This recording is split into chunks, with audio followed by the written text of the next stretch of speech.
The first time the doorbell camera caught him, the clip looked like an ordinary night visitor in heavy weather.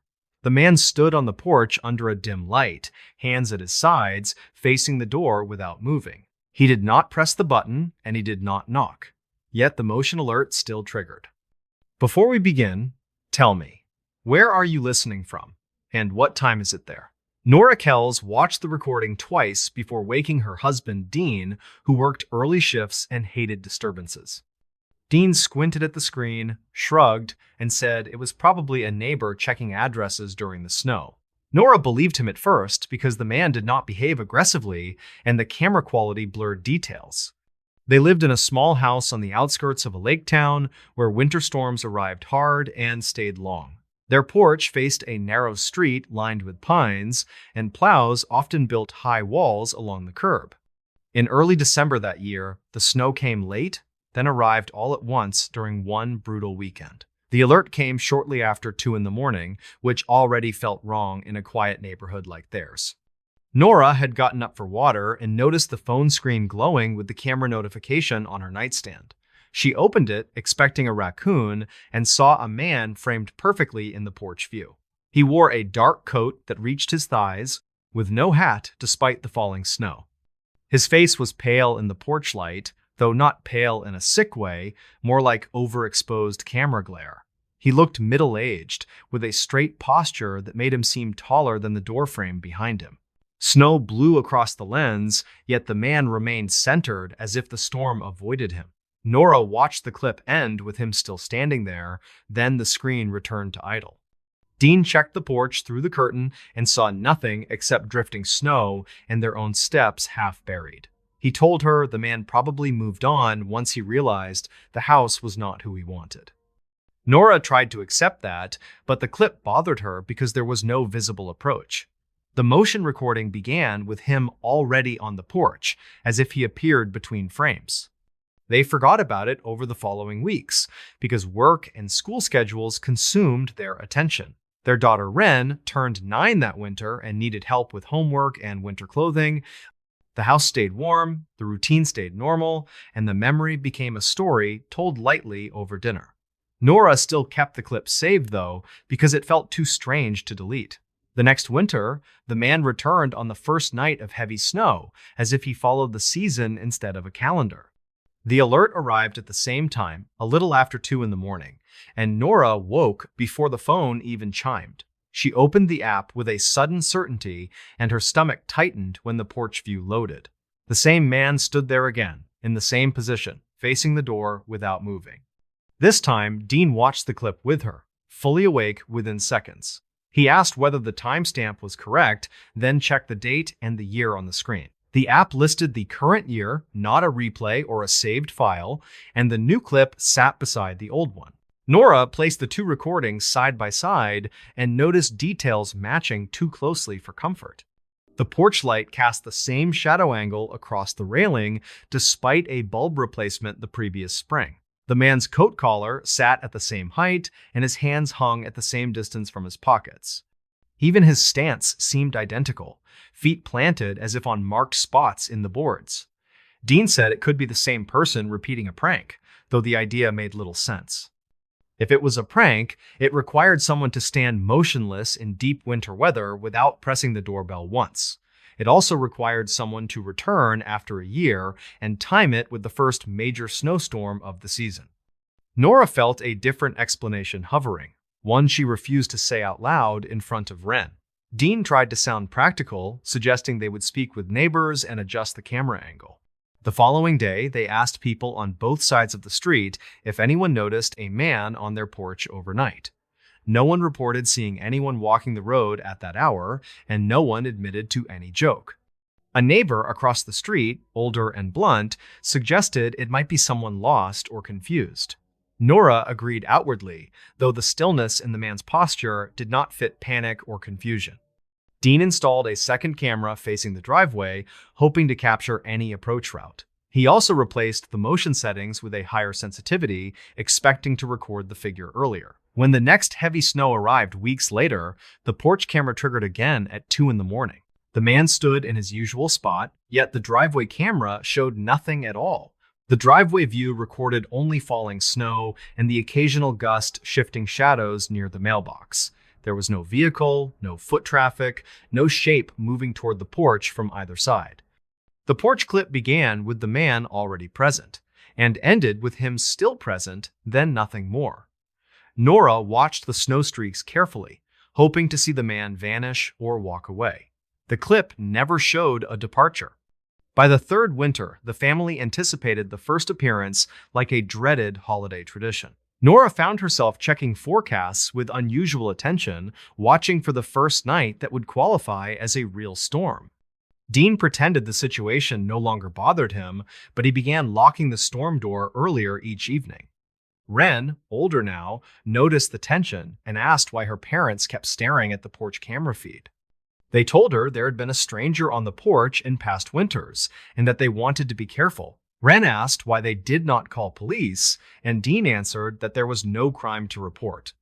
Nora said they would call if the man ever tried the door or spoke through the intercom. Wren accepted that explanation, but she began sleeping with her bedroom lamp on during storms.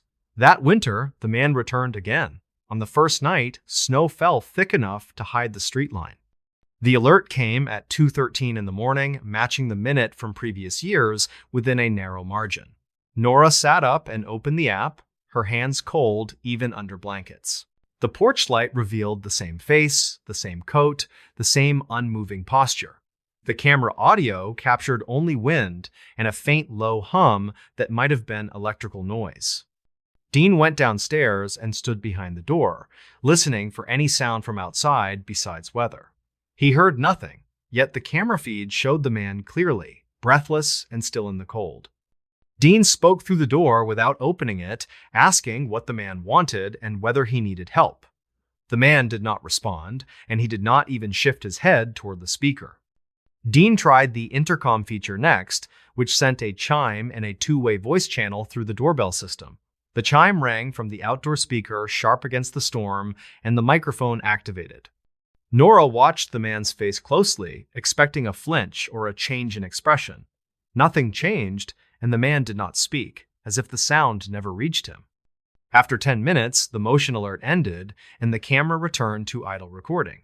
Nora expected the man to remain visible in the live feed, but when she opened the live view, the porch was empty. Snow drifted against the railing, and their welcome mat lay curled slightly at one corner. The man was gone without any visible transition between recorded clips. Dean opened the curtain and saw only empty porch boards. The next day, Nora reviewed every clip from midnight to sunrise across both cameras. The porch clip began with the man already present and ended with him still present, then silence. The driveway camera showed no approach and no exit, only blowing snow and shifting shadows. The only oddity was a brief flicker in the porch light during the minute the motion started. Nora had not noticed it live, but it showed in the saved footage clearly.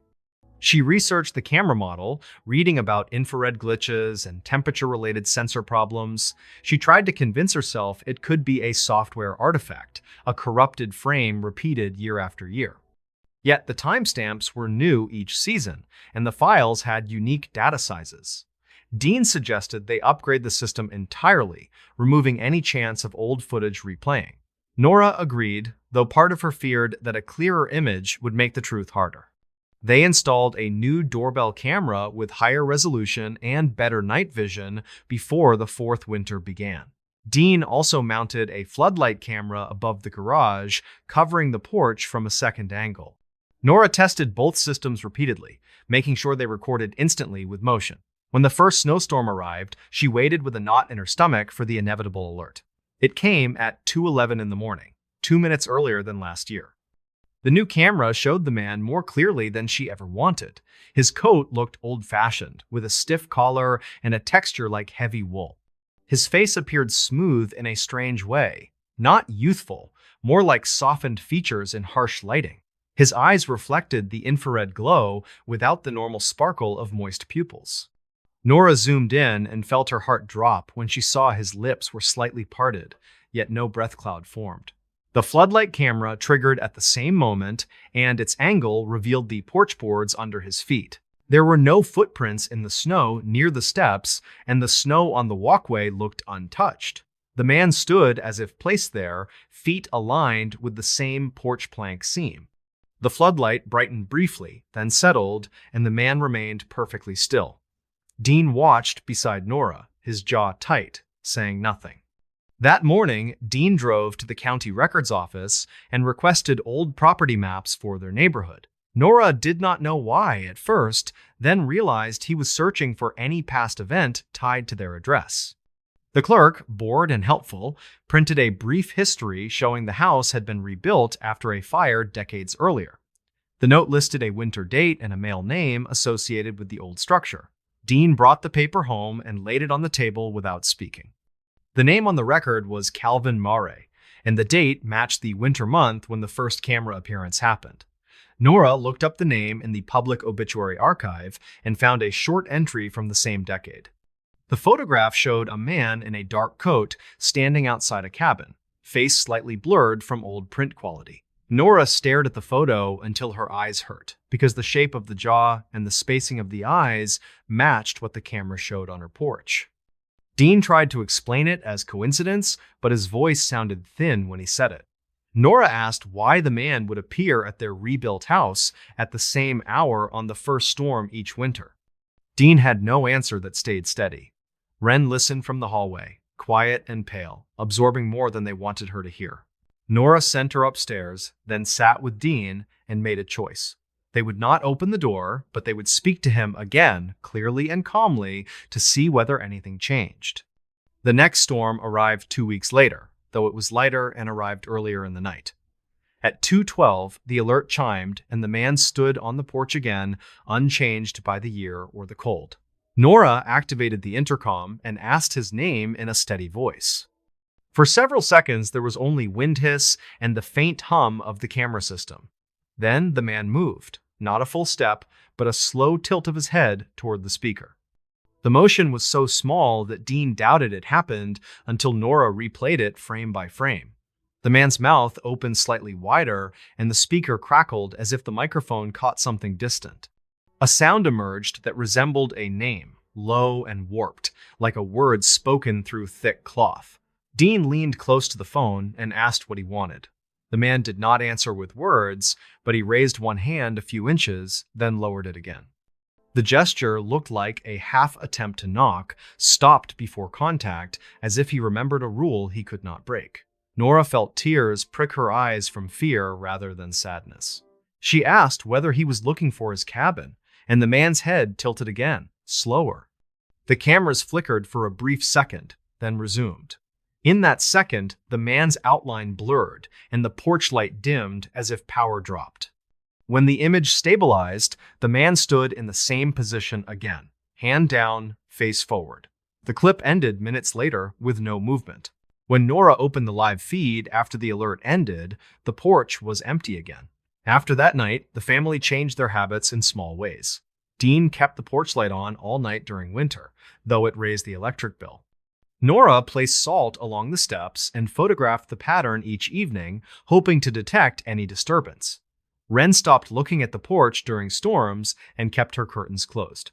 Still, the man appeared each winter, always during the first true blizzard night, always just after 2. In the 6th winter, Nora finally did something she had avoided because it felt like inviting the unknown closer. She opened the front door after the alert ended, stepping onto the porch in daylight hours later, and placed an old printed photo in a plastic sleeve. The photo showed Calvin Mare in front of the long-gone cabin, coat collar raised, expression neutral. Nora taped the sleeve to the door near the camera, then waited for the next storm. When the night came, the alert sounded as usual, and the man appeared in the frame. He stood facing the door, then his eyes shifted downward toward the taped photo. For the first time, his expression changed in a way the camera could capture. His brow tightened slightly, and his lips pressed together as if holding back a word. He raised his hand higher than ever before, and for a moment it hovered near the doorbell button. Nora watched from upstairs with Dean beside her, both of them holding their breath. The man did not press the button. Instead, he touched the plastic sleeve lightly, then withdrew his hand with slow care. The sleeve did not crinkle, and the tape did not move, yet the gesture looked like recognition. The porch light dimmed once, then steadied, and the man's outline softened at the edges. The clip ended with him still present, and the live feed later showed empty boards again. After that, he did not appear during minor storms, only during the first heavy blizzard of each winter. The family came to believe, quietly, that something in the weather made the boundary thinner.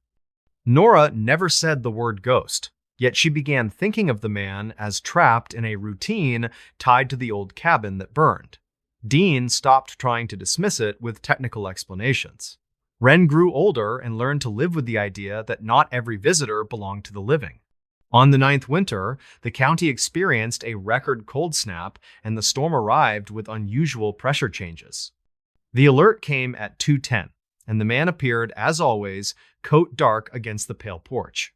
This time, however, the camera audio captured a clearer sound beneath the wind. It resembled a slow exhale and a faint tapping rhythm, like knuckles against wood heard from far away.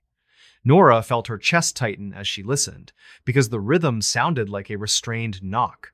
Dean spoke through the intercom one last time, voice low and steady, telling the man that the cabin was gone. He said the fire ended long ago, and the family living here could not help him return to that night. He told the man he could stop coming, that he could rest, that the door would not open. The porch image flickered, and for a moment, the man's face looked less blank, more tired, like someone who finally understood time had moved. The man raised his hand, and this time he knocked once, softly, on the door panel beneath the taped photo. The microphone caught the sound clearly, a single gentle tap that carried through the speaker into Nora's hands. Then the man lowered his hand and stepped backward, the first full step any camera had captured. The motion was slow, careful, and his feet left no prints in the snow. He took a second step, and his outline thinned, like mist and wind. By the time the clip ended, the porch was empty, and the live feed showed only drifting snow. Nora replayed the footage until morning, watching the two steps again and again, afraid she might imagine them. Dean saved the clip in multiple places, as if proof could protect them from doubt. That winter, the man did not return after the first storm. In the following winter, the first blizzard arrived, and the doorbell camera recorded nothing but snow and quiet light. Nora still checks the feed sometimes when wind rises and the porch light flickers. Dean still locks the door early and keeps the cameras updated. Wren, now grown, tells friends that her parents' house once had a winter visitor who never rang the bell. None of them can prove what the man truly was, only what the footage showed year after year. They know the same man appeared every winter until one night he finally learned how to leave. In this new story, the call came in just after dawn when the mountain was still wrapped in low cloud and the snow reflected a pale gray light back into the sky. Search and rescue had been looking for Daniel Roque for 5 days, ever since his car was found abandoned at a trailhead with the driver door open and the engine cold. He had gone out for a solo winter hike, something he had done dozens of times before, and then simply vanished into the storm. When the radio crackled with the report that he had been found alive, there was a brief moment of relief before confusion set in. The coordinates did not make sense. Daniel was located nearly 8 miles from the planned route, deep in a ravine that experienced hikers avoided even in summer. He was standing upright when the team reached him, not collapsed or injured, just standing there in the snow as if waiting. They expected hypothermia, confusion, shock. What they did not expect was the way he looked when the clouds shifted. Deputy Nolan reached Daniel first. He called out his name loud and clear, and Daniel turned immediately, eyes focused and alert.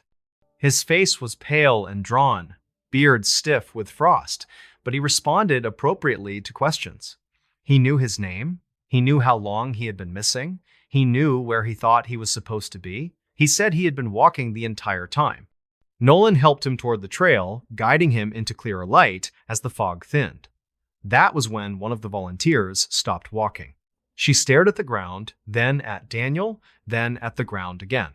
She asked, very quietly, why he was not casting a shadow. At first, Nolan thought she was joking, a nervous comment after days in the cold.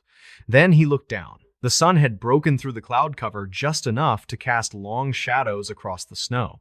The trees stretched dark lines downhill, The rescuers' bodies cast clear outlines that moved with them. Daniel did not. Where his boots stood in the snow, there was only brightness, no dark shape, no outline, nothing trailing behind him, no matter how the angle changed. Nolan stepped closer, blocking the light with his own body. His shadow overlapped Daniel's feet, but when Nolan moved, there was still nothing there. Daniel noticed the pause. He asked what was wrong. No one answered immediately. They got him back to the staging area quickly after that. Hypothermia protocol took precedence. Blankets wrapped around him, warm fluids pressed into his hands. A medic shined a light into his eyes, checked his pupils, asked him to squeeze fingers. Everything was normal. Too normal, given how long he had supposedly been exposed. Daniel kept talking. He said he had not slept much. He said the trail had changed after the storm, that paths felt longer than they should. He said sometimes the forest went very quiet, like sound had been turned off. When asked how he survived without shelter, he shrugged and said he never felt completely alone. They did not ask him to clarify that. Back at the ranger station, the shadow issue became impossible to ignore. Inside the building, under fluorescent lights, it was less obvious. But outside, whenever natural light hit him, the absence returned. Photographs confirmed it. Video showed it. Daniel stood under the sun like a cutout pasted into the world. The official report did not mention shadows. It described a hiker found alive, mildly dehydrated, suffering from exposure, but otherwise coherent. Daniel was released to his family that evening with instructions to rest and follow up medically. The sheriff quietly told everyone involved to keep the rest to themselves until they understood it better. Daniel's sister noticed first when he stepped out onto her porch the next morning. She was carrying laundry, sunlight bright behind her, when she saw him standing on the steps. She stopped so suddenly the basket slipped from her arms. Socks scattered across the porch. She asked him if he was standing under the awning. He said no. She asked him to step forward. He did. Still, nothing. She laughed nervously and said it must be the angle, that the sun was strange this time of year. Daniel smiled, but it was a tight smile, one that did not reach his eyes. Inside the house, he seemed almost normal. He ate slowly but steadily. He answered questions patiently. He even joked a little. But when he passed a mirror, he slowed, watching his reflection with an intensity that made his sister uncomfortable. That night, she woke to hear him moving around the living room. She found him standing near the sliding glass door, staring outside at the snow. The porch light was on, casting a sharp shadow of the railing across the yard. Daniel stood in the light. There was still nothing beneath him. She asked what he was doing. He said he was checking to see if it had come back. She asked what had come back. He did not answer. Over the following days, Daniel tried to resume normal life. He showered, he shaved, he went outside during the day. The missing shadow followed him everywhere. Indoors, under artificial light, it was subtle. Outdoors, it was undeniable. People noticed. At the grocery store, a child pointed and asked his mother why that man did not have a shadow. The mother hushed him quickly, glancing around with embarrassment and confusion. At a gas station, a man joked that Daniel must be a vampire. Daniel laughed along, a fraction too late. At night, Daniel stopped sleeping. He said every time he closed his eyes, he felt like something was standing too close, something that did not need light to see him. He said he dreamed of walking through snow that absorbed sound, of leaving footprints that filled themselves in behind him. He said he remembered falling.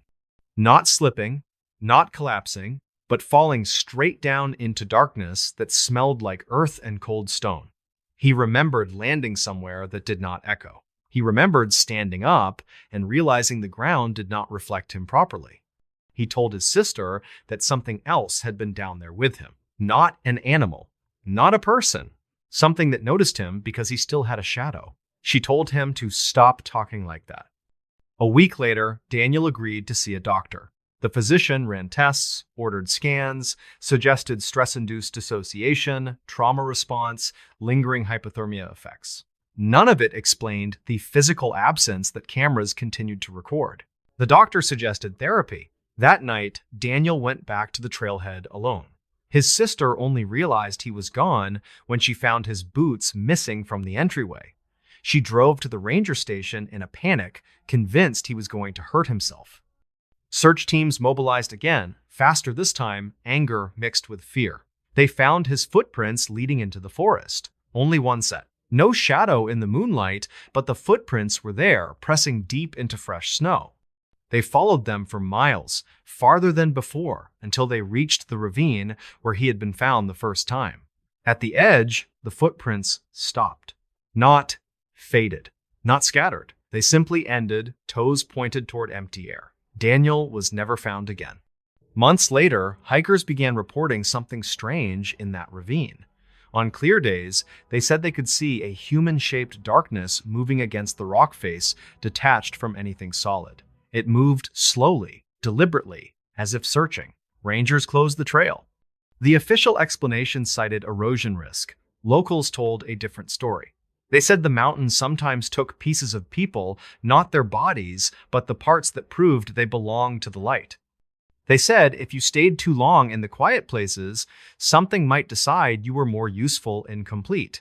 On certain winter mornings, when the sun hits the snow just right, search and rescue volunteers swear they can see two shadows moving where only one person stands. One attached, one waiting, and neither one belongs entirely to the man who was found alive. In this new story, the storm arrived faster than predicted, swallowing the rural road in thick white curtains before night fully settled. By the time the Henderson family pulled into the gravel driveway, snow already coated the porch steps and pressed against the sides of the house. Wind pushed drifts up the walls, turning the familiar outline of their home into something half buried and isolated. The house had belonged to Mark Henderson's parents before him, a squat two-story structure built decades earlier on land that sloped gently toward a frozen field. It had a crawl space beneath the first floor, shallow and unfinished, used mostly for pipes and storage bins no one had opened in years. Mark rarely thought about it, and neither did his wife, Claire. That evening, they settled in early. Power flickered once, then held. Claire prepared a simple dinner while Mark checked weather updates that grew steadily worse. Their two children, Evan and Lucy, played quietly in the living room, aware enough to sense tension even if they did not understand it. By 8, the snowstorm had erased all sound beyond the walls. The wind howled steadily, rattling window frames and making the house creak in protest. The isolation felt complete, like the world outside had been switched off. The first knock came just after 9. It was faint, almost lost beneath the wind, a dull, hollow sound that seemed to come from nowhere specific. Claire paused mid-sentence, spoon hovering over a pot, and looked at Mark. He shrugged, assuming something had shifted outside, maybe a branch hitting the siding. Then it came again. 3 slow knocks, evenly spaced, muffled, and deep. The sound did not come from the door. It came from below their feet. Evan stopped playing and looked down at the floor. Lucy clutched the edge of the couch, eyes wide. Mark felt a tightening in his chest that had nothing to do with cold. They all listened. The house settled. Wind roared. Then silence. Mark laughed too quickly and said it was probably the pipes reacting to temperature changes. Claire nodded, though unease lingered in her eyes. The children accepted the explanation with the fragile trust of kids who wanted to believe adults always understood things. They finished dinner and moved into the living room. The television stayed low, more for comfort than entertainment. Outside, snow continued piling against the house, sealing them further in. At 9:30, the knocking returned. This time, it was unmistakable. 3 knocks again, harder now, resonating through the floorboards like someone tapping directly against the underside of the house. The sound came from beneath the living room near the center of the floor. Lucy screamed. Mark muted the television and stood up slowly. His heart pounded hard enough that he felt it in his throat. Claire pulled the children close, whispering for them to stay calm. Mark crouched and pressed his palm against the floor. Nothing moved. No vibration followed. The floor felt solid and cold. He told himself it had to be the wind forcing snow into some hollow space or ice shifting around the foundation.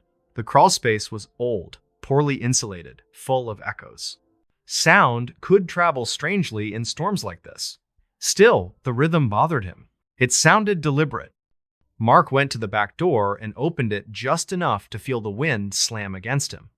Snow blasted sideways across the porch, reducing visibility to almost nothing. No footprints, no movement. Just white and darkness. He shut the door and locked it. The knocking came again almost immediately. This time, it moved. 3 knocks under the living room floor, followed by a pause, then 3 more closer to the hallway. The sound traveled beneath the house, slow and methodical, as if something were crawling underneath, stopping to test the floor above. Claire whispered Mark's name, panic rising in her voice. Evan began crying softly, burying his face in her sweater. Lucy stared at the floor, frozen. Mark grabbed a flashlight from the kitchen drawer and headed toward the hallway. Each step felt heavier than the last. He knelt and shone the light along the floor, knowing it was useless but unable to stop himself. Another knock answered him, directly beneath his knees. Mark recoiled backward, heart racing. The sound was too close, too precise. Something was under the house. He went to the utility closet and pulled open the crawlspace access door. Cold air spilled out, carrying the smell of damp earth and old insulation. He hesitated, shining the flashlight into the darkness. The beam cut across dirt, support beams, storage boxes, and tangled pipes.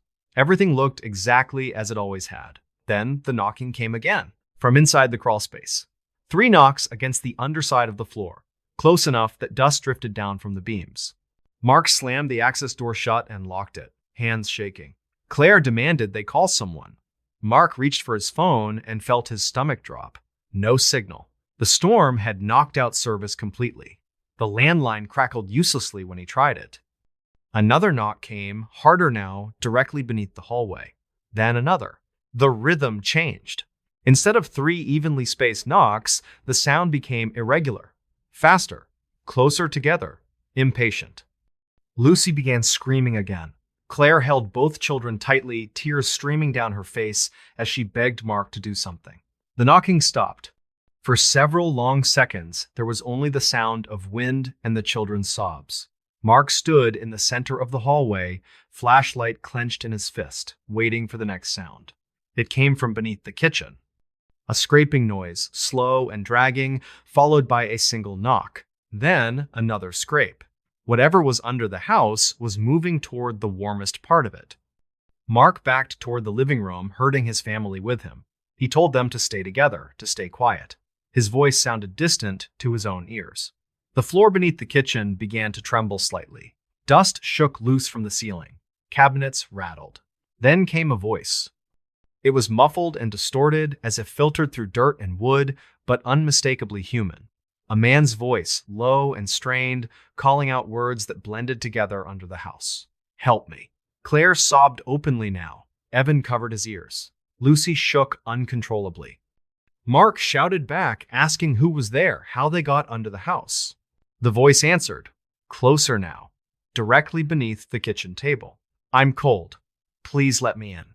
Mark felt his blood run cold. The crawl space was too shallow for someone to move easily. No one could have entered it during the storm without leaving tracks. No one should have been there at all. The knocking resumed, frantic now, pounding against the floor with both hands.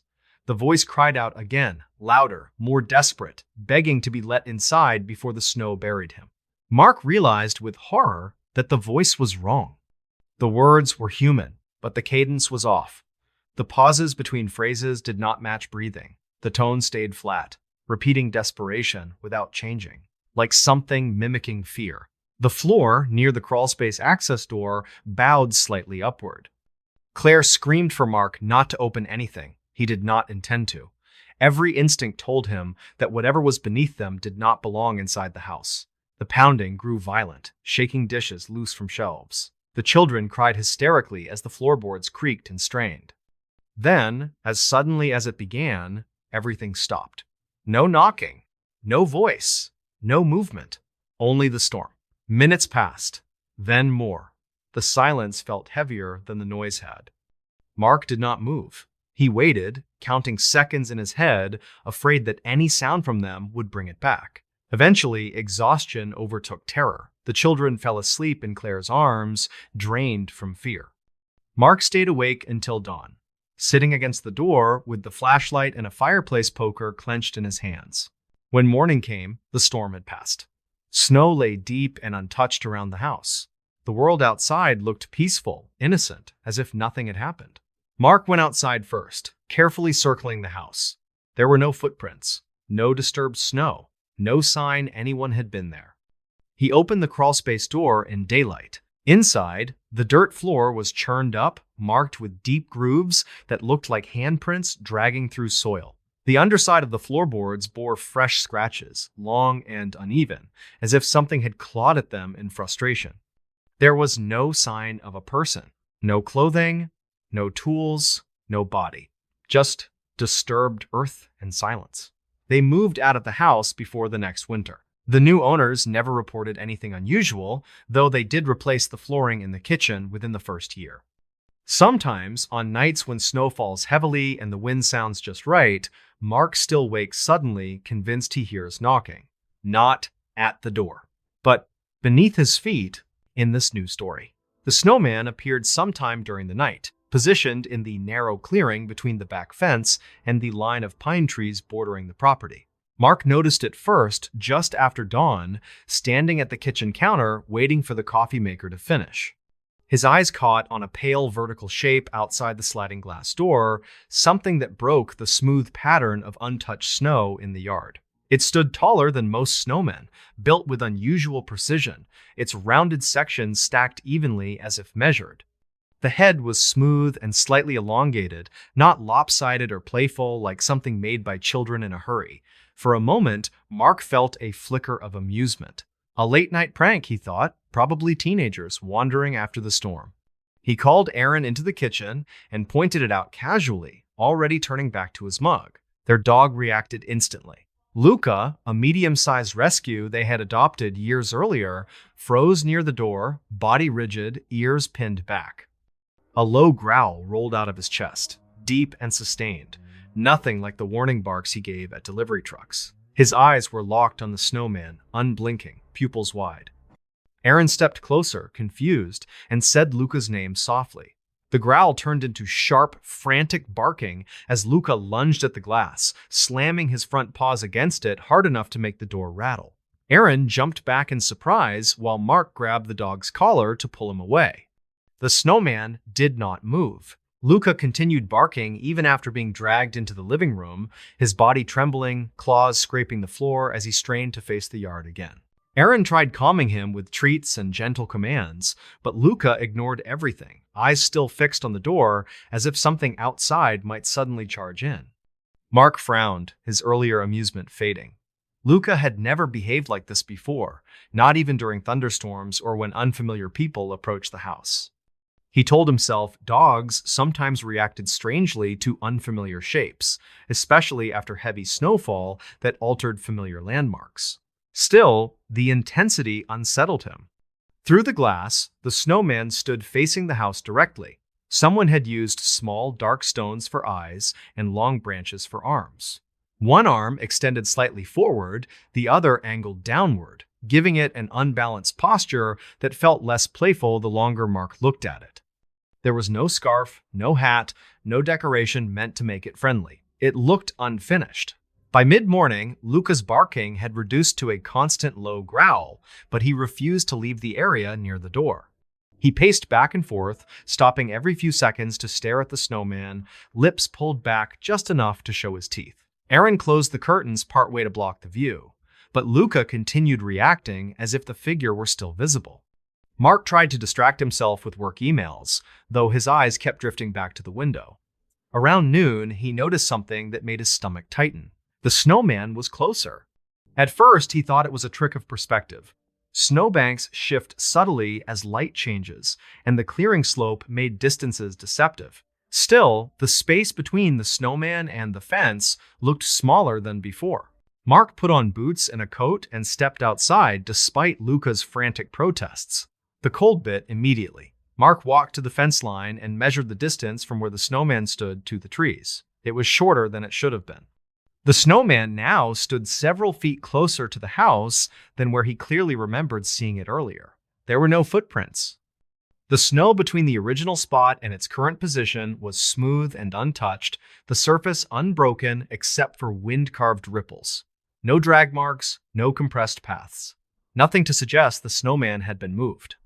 Mark backed away slowly, heart pounding, and returned inside. He tried to laugh it off, but the sound came out hollow. Aaron could tell something was wrong immediately. That night, Luca refused to sleep. He paced the house restlessly, barking every time he passed the sliding door. Aaron lay awake, listening, the sound gnawing at her nerves. Mark eventually got up around 2 in the morning and carefully pulled one edge of the curtain aside. The snowman now stood at the edge of the patio. It was close enough that Mark could see faint impressions in its surface, small areas where the snow looked compressed as if shaped around something beneath. The stones used for eyes reflected the porch light faintly, catching the glow in a way that suggested focus. One branch arm pointed directly toward the door. Mark closed the curtain slowly, his hands shaking. They did not call the police. They did not call neighbors. There was no explanation that sounded sane enough to say out loud. Instead, they locked every door and window and tried to sleep in short, anxious intervals while Luca kept watch. Morning brought no relief. The snowman now stood inches from the sliding door, so close its shadow pressed against the glass. A dark, wet ring circled its base where the snow beneath had partially melted, as though something warm had stood there for hours. Luca barked until his voice grew hoarse, then collapsed into low, whimpering sounds. Aaron had never heard from him before. Up close, details became clearer and more disturbing. The surface of the snowman was uneven in places, subtly bulging and narrowing in ways that did not match normal packing. The branches used as arms were snapped cleanly from nearby pines, their broken ends buried deep into the snow body. Shallow grooves curved downward where a mouth might have been, pressed deliberately into the surface. Mark called in sick to work without explanation. As the day wore on, the temperature dropped again. The sky darkened early, thick clouds rolling in ahead of another storm. Aaron noticed Luca pressing himself against her legs whenever he rested, trembling whenever his eyes flicked toward the door. Late that afternoon, Aaron saw it. She was standing in the kitchen when she noticed the surface of the snowman shift. At first, she thought her eyes were playing tricks on her, that the light was changing. Then she saw it again. The snowman was breathing. The movement was slight, almost imperceptible, but unmistakable. The rounded chest rose and fell slowly, rhythmically. With each movement, faint wisps of frost drifted outward like breath in cold air. Aaron screamed for Mark.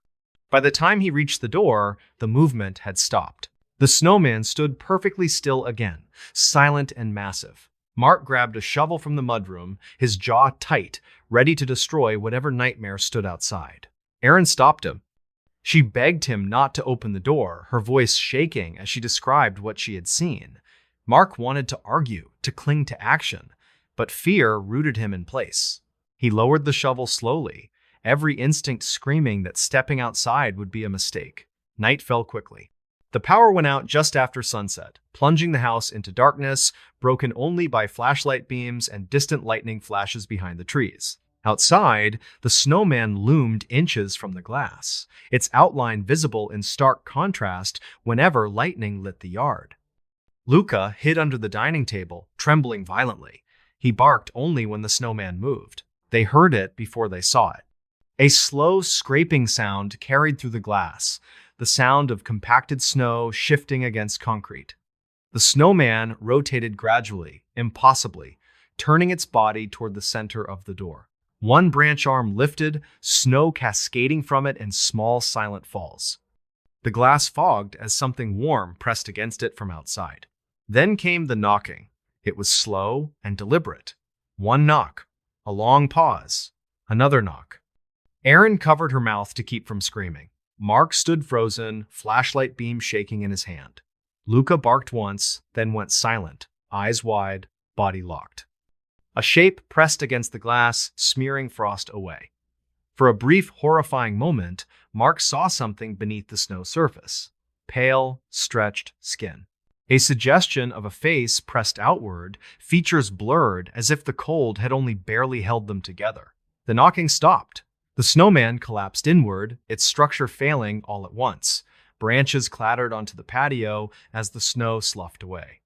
What remained at the door was no longer a snowman, but something half revealed, half concealed, as if the frozen shell had only been a temporary disguise. Mark never remembered opening the door. He remembered waking on the floor, head ringing, Aaron shaking him desperately. The sliding door stood wide open, snow blowing inside. The patio was empty. No snowman, no branches, no footprints. Only a single deep impression in the snow, shaped unmistakably like a human body that had been lying there for a long time. Luca never went into the yard again.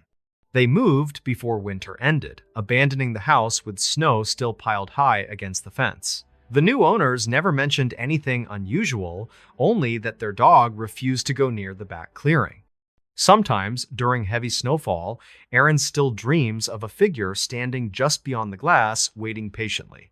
And sometimes, in those dreams, it moves. In this new story, the letter appeared on the inside of her kitchen window during the coldest morning the town had recorded in years. Frost coated the glass in a thick, pale film, turning the outside streetlight into a blurred circle.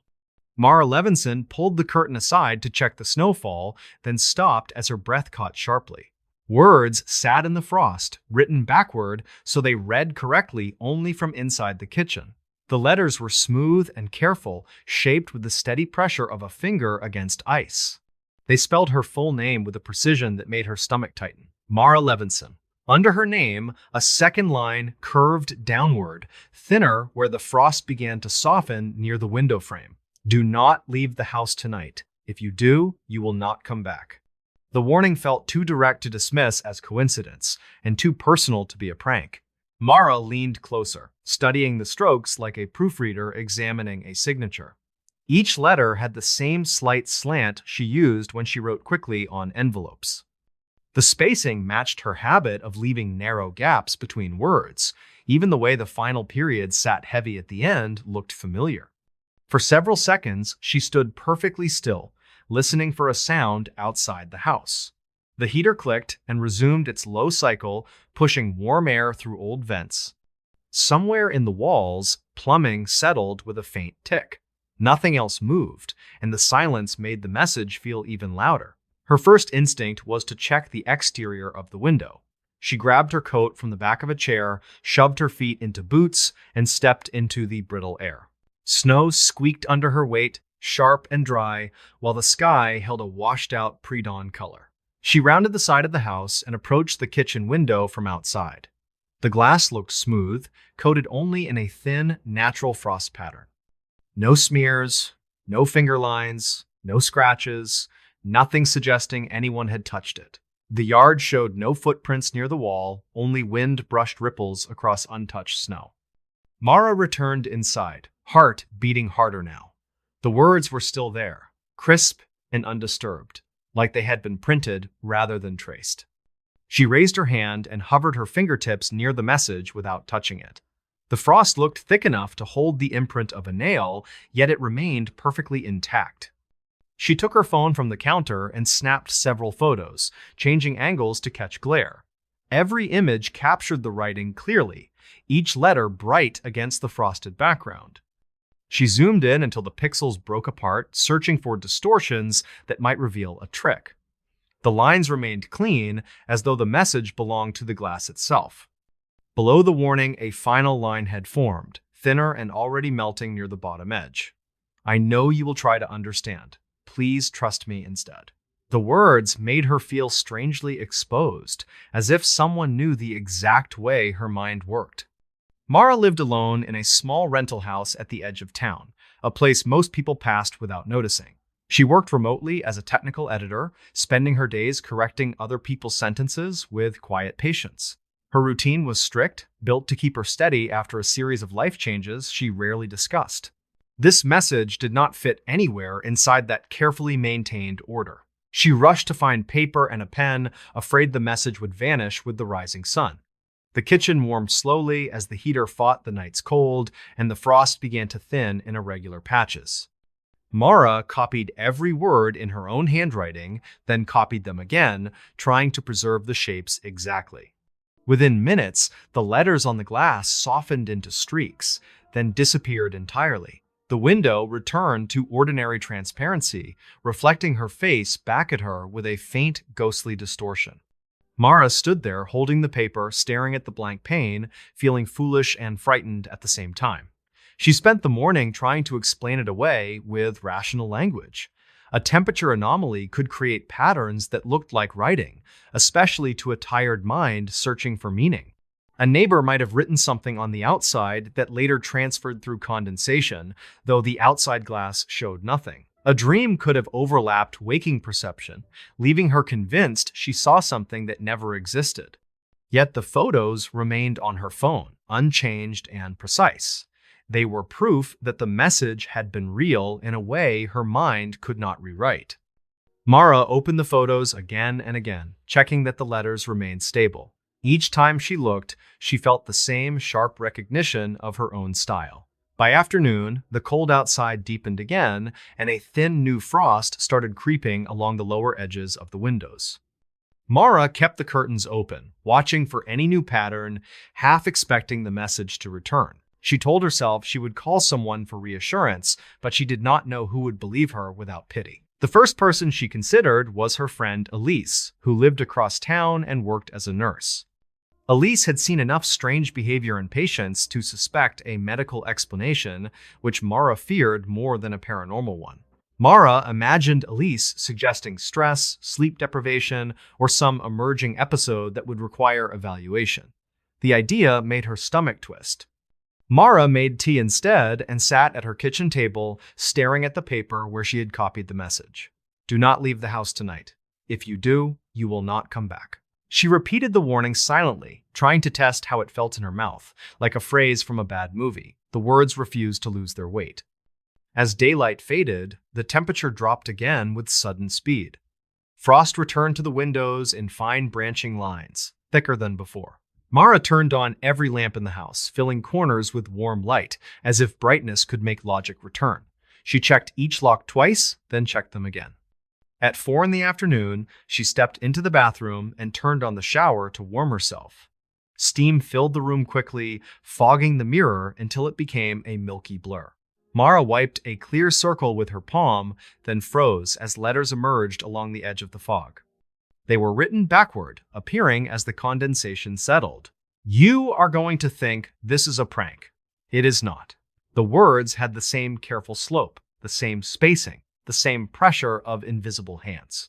Mara backed away until her shoulders hit the doorframe. Her mind raced through physical explanations, but none held long enough to calm her breathing.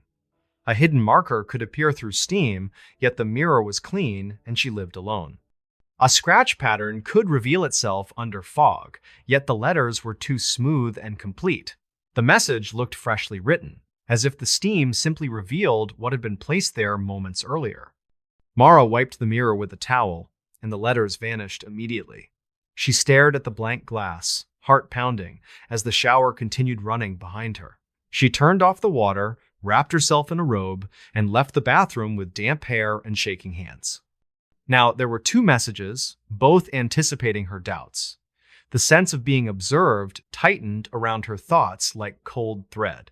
She returned to the kitchen and opened the photos again, comparing them to her own handwriting on the paper. The match was undeniable. She did the only thing she could think of that felt practical. She began documenting everything as if it were a case file. She noted the time of each message, the location, the exact wording. She saved photos to a secure folder, then emailed them to herself as a backup. She wrote a short summary in a document, the kind she would normally edit for a client. At sunset, the house creaked as the temperature dropped further.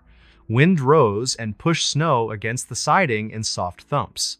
Mara looked through the front window and saw only a quiet street and the faint glow of a distant lamp. Nothing moved outside, yet she could not shake the feeling that someone waited just beyond sight. She remembered she had planned an errand that night, a late drive to pick up a package held at a locker station. The email reminder sat in her inbox, scheduled for pickup before midnight to avoid return. It was a minor task, the kind of thing she would normally do without thinking.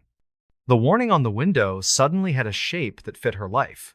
"Do not leave the house tonight. If you do, you will not come back." The message did not say why, which made it worse. It left space for every possible explanation. As darkness settled fully, Mara heard a faint scrape from the garage door area.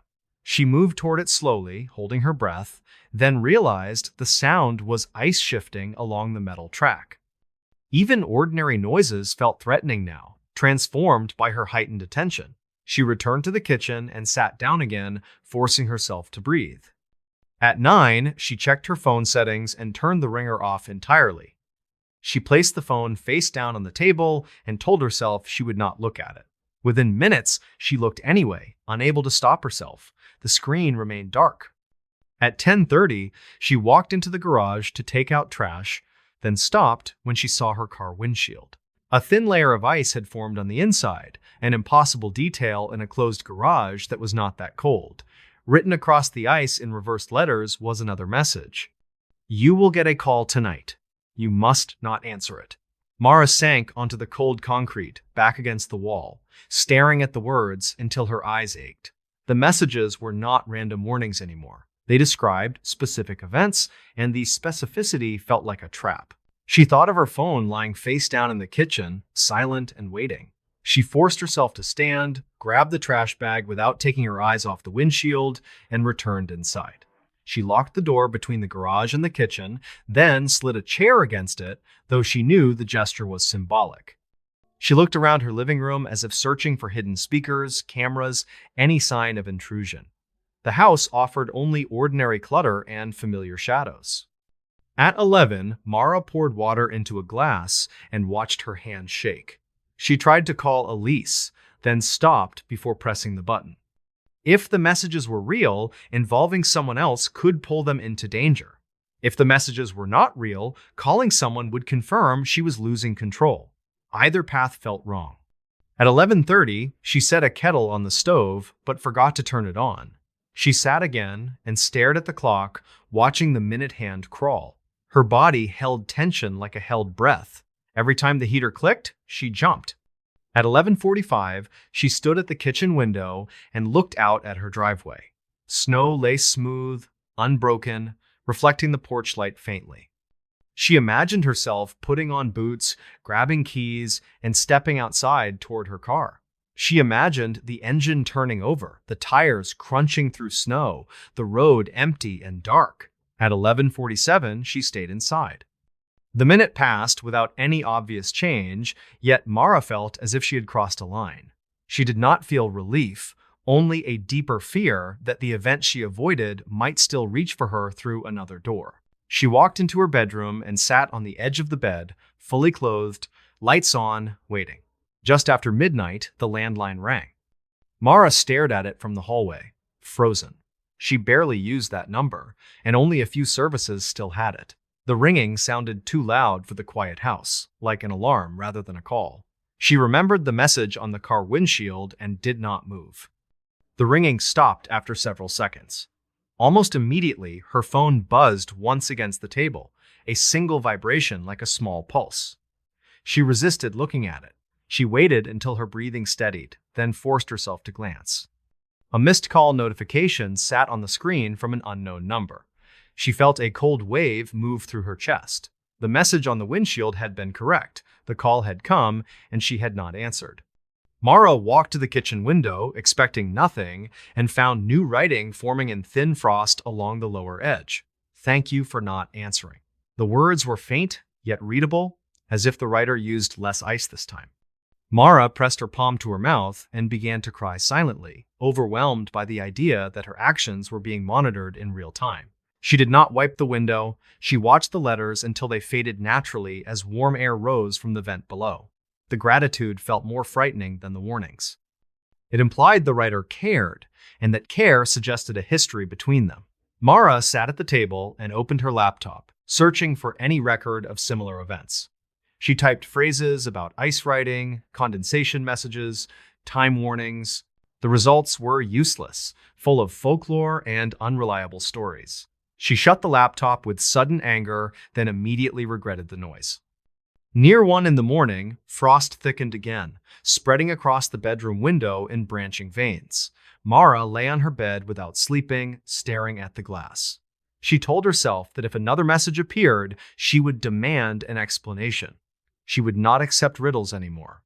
The next message formed slowly while she watched, as if the ice needed time to gather enough structure for letters. The lines appeared backward at first, then sharpened into words. This is the hardest part to believe, so read carefully. Mara sat up, heart pounding, and leaned close to the window. The writing continued, each letter growing from thin white thread into solid frost. I am you, 12 years from now. Mara whispered no repeatedly, shaking her head, as if denial could erase the letters. The message did not stop. You do not remember how this starts, because when it ends, you will choose not to. Mara felt her throat tighten. She tried to speak through it anyway, voice low and trembling. She asked how that could be possible and whether someone was trying to break her mind. Her words fogged the glass near the writing, briefly blurring a few letters. The ice continued forming beneath her breath, correcting itself, stubborn and steady. I am writing because this is the last winter you can still change it. Mara pressed her forehead to the cold glass, eyes closed, trying to keep from falling apart. She forced herself to read each line, then read it again, as if repetition might reveal a hidden code.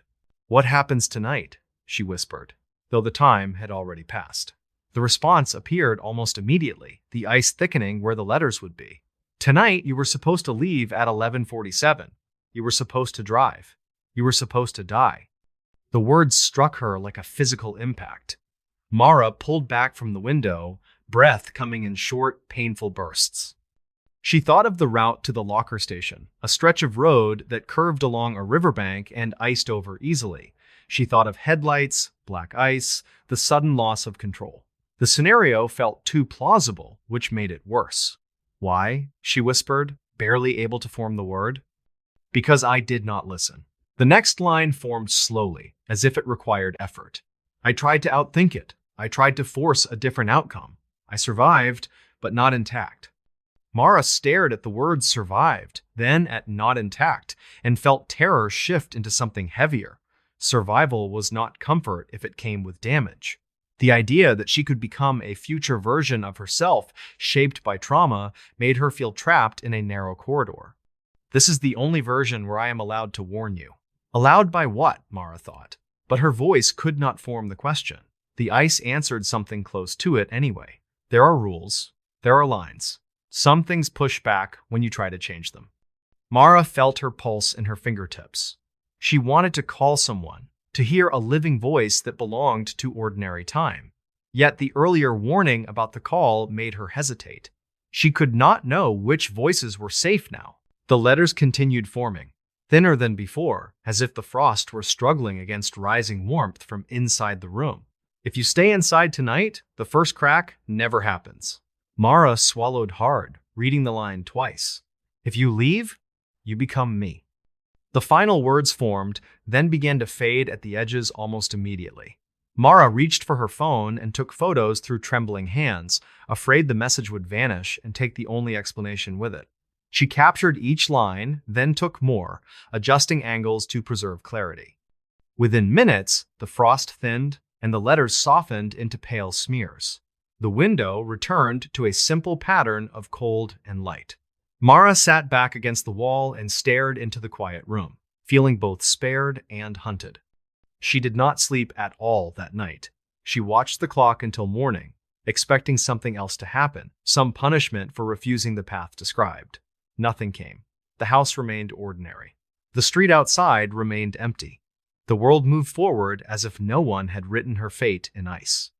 By daylight, the temperature rose slightly and the windows cleared. The messages did not return. Mara made coffee and tried to steady her hands enough to drink without spilling. She checked her call log again and saw the missed call still there, the number still unknown. She resisted the urge to call it back. Later that day, she drove in daylight to retrieve the package, choosing a different route than she had planned for the night before. She avoided the river road entirely. On the way home, she noticed every patch of shade, every glint that might indicate ice. Fear sharpened her attention into an exhausting alertness. Over the following weeks, winter continued with normal storms and normal cold. Mara kept documenting everything, yet no new messages appeared on any surface. She checked windows each morning, half expecting frost to spell her name again. The glass remained blank. The silence felt like an aftershock. Mara began changing her routines in small, deliberate ways. She stopped doing late errands, she added extra lights outside, she bought a new lock for the garage door. She scheduled a medical checkup and spoke carefully with a doctor about sleep and anxiety, leaving out the ice messages while still seeking support. Nothing abnormal appeared in tests, which made her feel both relieved and unsettled. As months passed, the intensity of fear softened, but the memory never truly left. She kept the photos backed up in multiple places and printed them in a folder, labeling dates and times like evidence. Some nights, she reread the messages and tried to imagine the future self who wrote them, older, possibly damaged, still caring enough to reach back. She wondered what rules the messages referred to and what force allowed a warning but limited how much could be said. She wondered whether the unknown number belonged to an ordinary person in a wrong place or something that used the network like a fishing line. The questions had no answers that satisfied her. Years later, Mara moved away from that rental house and into a different town with a different winter. She built a life that leaned toward daylight and company. She made friends who understood her need for plans and caution without mocking it. Yet every time deep cold arrived and frost returned to windows, she felt her body tense automatically. On certain mornings, when ice traced fine patterns along glass, she would lean close and search for letters. She never found her name again. She never found another warning. Still, she sometimes sensed a presence in the quiet, not in the room, but in her own awareness, like a distant point of attention watching to make sure she stayed on track. She kept the printed photos in a sealed folder in her desk, not because she enjoyed the memory, but because it anchored her. It reminded her that one night mattered, and that her choices had weight beyond comfort. It reminded her that the future was not a clean, straight line, but a fragile surface that could crack. On the coldest mornings, when her breath fogged the window and the world outside looked paused, Mara sometimes whispered a thank you into the glass. Not to the ice, not to the house she left behind, but to the version of herself who reached back with trembling patience. If that future self still existed somewhere, Mara hoped she was less alone now. If the warning changed everything, Mara hoped the damage described never formed. Yet even if the future remained uncertain, Mara knew one thing with a clarity that stayed sharp through every winter. She had listened. In this new story, the lodge brochure described it as a quiet winter retreat tucked deep into the mountains, accessible by one maintained road and surrounded by dense pine forest. The photographs showed warm amber lights glowing through tall windows, heavy timber beams darkened by age, and wide snow-covered slopes untouched by tracks. For Hannah and Paul Merrick, it looked like the perfect place to disappear for several days, far from deadlines, notifications, and the steady pressure that had followed them through the past year. They arrived in late January during a cold spell that had settled over the region like a lid. The drive took longer than expected, partly because snowbanks narrowed the road into a single pale corridor. Their headlights reflected off the walls of snow, creating the uneasy feeling of driving through a tunnel. Halfway up the mountain, the radio dissolved into static and never recovered.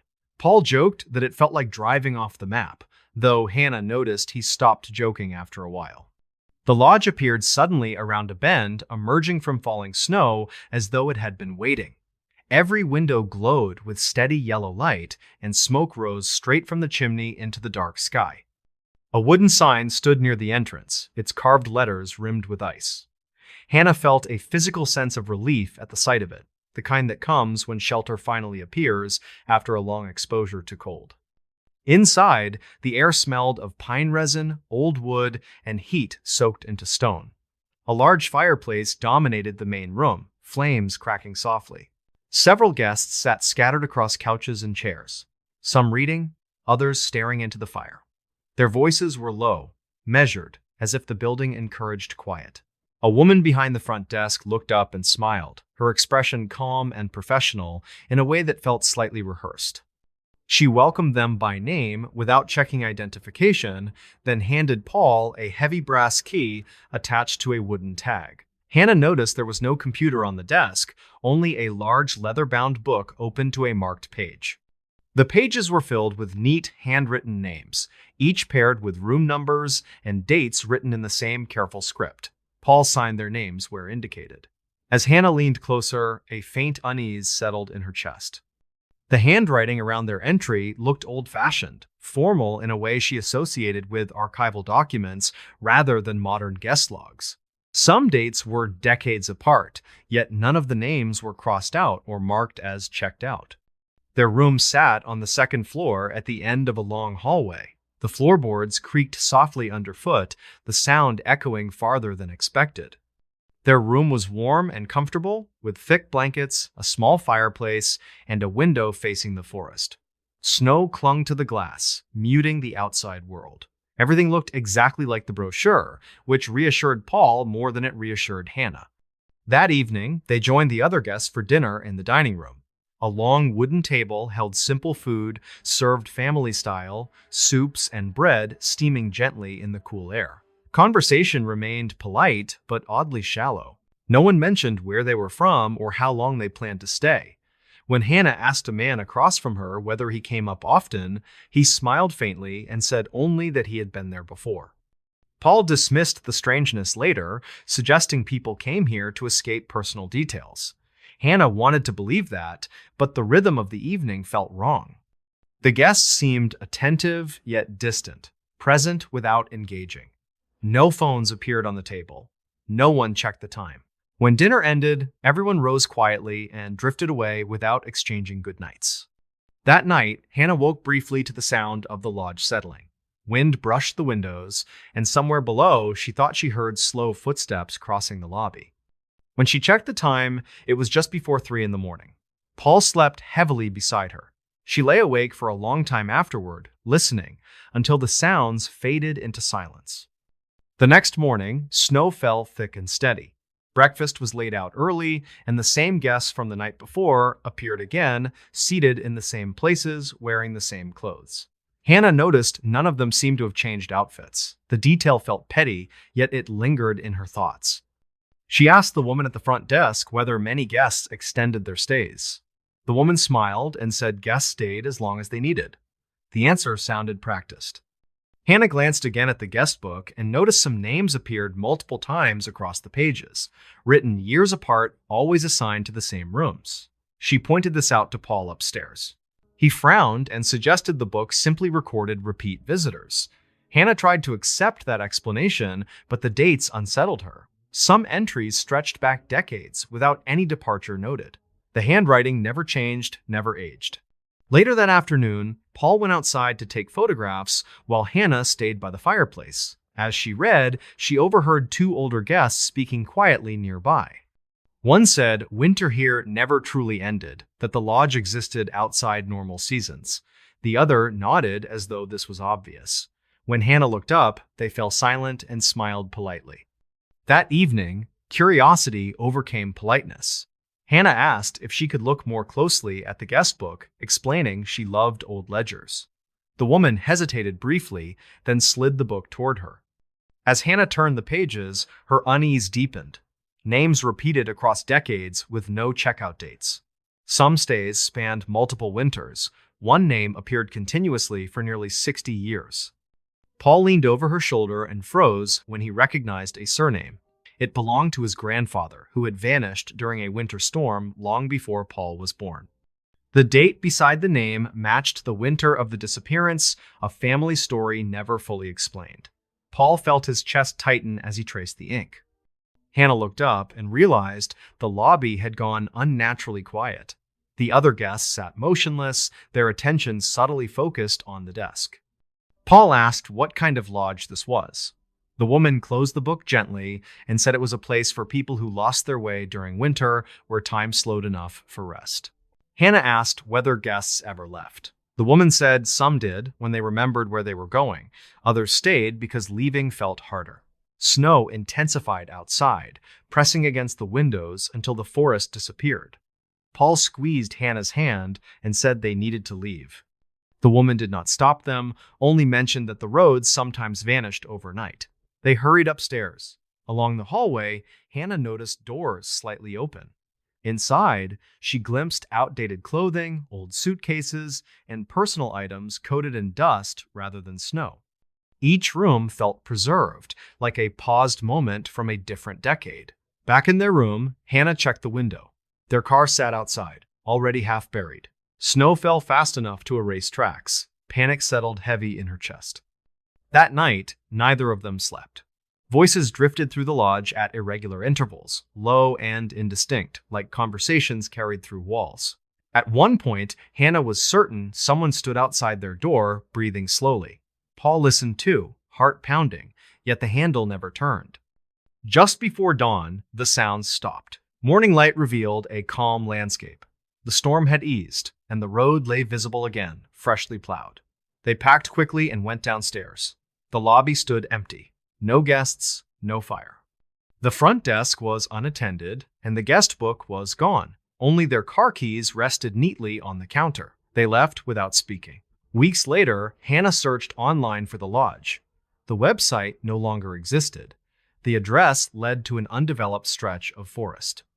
Old local archives mentioned a lodge that once stood there but closed after a winter avalanche killed several guests decades earlier. Survivors claimed some people were never found. Paul avoided the subject afterward. Hannah could not.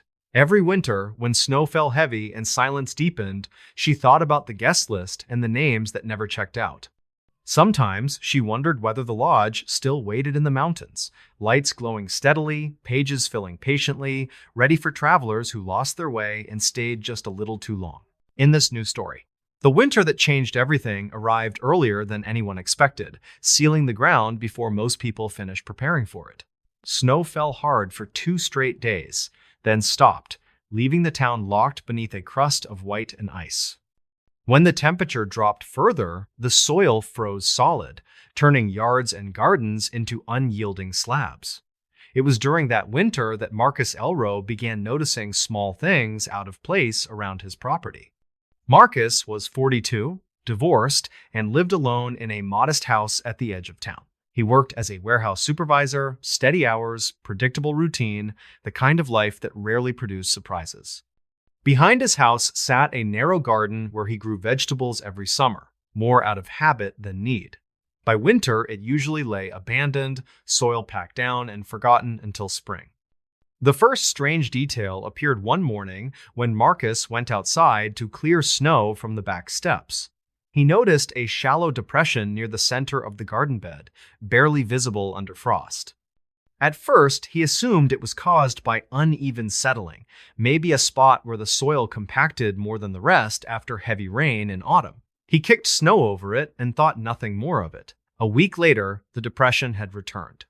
This time, it looked slightly deeper, its outline more defined against the surrounding frozen ground. Snow had fallen again, yet the shallow hollow seemed to resist filling completely, as if something beneath the soil pushed upward just enough to keep its shape. Marcus crouched and pressed a gloved hand against the surface. The ground felt solid, cold enough to sting through fabric. He told himself it was nothing, maybe an old animal burrow collapsing from frost.